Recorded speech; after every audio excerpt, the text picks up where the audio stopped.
totally different size airplanes.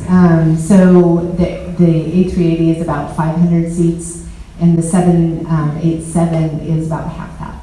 So totally different markets, totally different airplanes, and we're producing 12 a month, and they're producing 1 a month. So I think right there, it tells you a bit about what customers want. Customers want to go where they want to go, when they want to go, so going point to point. And that's really the foundational elements of what we do with the 787. So I think it's a far superior, and we talked a lot about this, is it better to have the bigger airplane and the trunk routes and these big city pairs? There's not that many of them. And so it just doesn't work that well. It creates airport capacity issues and all kinds of fun things that make it not very economical. But so I would say our model of point-to-point is actually winning. So that's my take on it. I mean, the more valid comparison is probably is the A380 with the 747, and both of them are struggling. Because in reality, they are looking back 20 years to this old hub concept.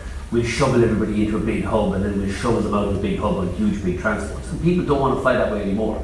They want to go directly to more and more cities, not be shoveled through hubs, because the hubs are so horrendously inefficient anyway.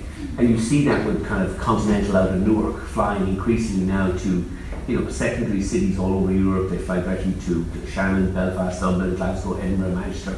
You're not all being shoveled into Heathrow and then dispersed through that. And really, the A380 and the 747, which is also struggling, it was of its time. It was the 70s. Everybody's going through hubs. I think the future, certainly long haul, is narrow body, long range, and fuel efficient, so that you can have more flights directly to, if you like, intermediate cities, or rather than just shoving everything through capital cities.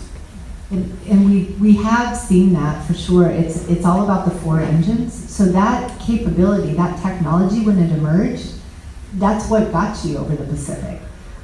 We continued to iterate on it and make it more efficient. We stretched it. We got better engines. We got better fuel efficiency, better aerodynamics. But it still is more efficient to fly unless you need that just extra capacity, extra range that the 47 could offer. You could use a 777, and that actually was a better solution for most customers.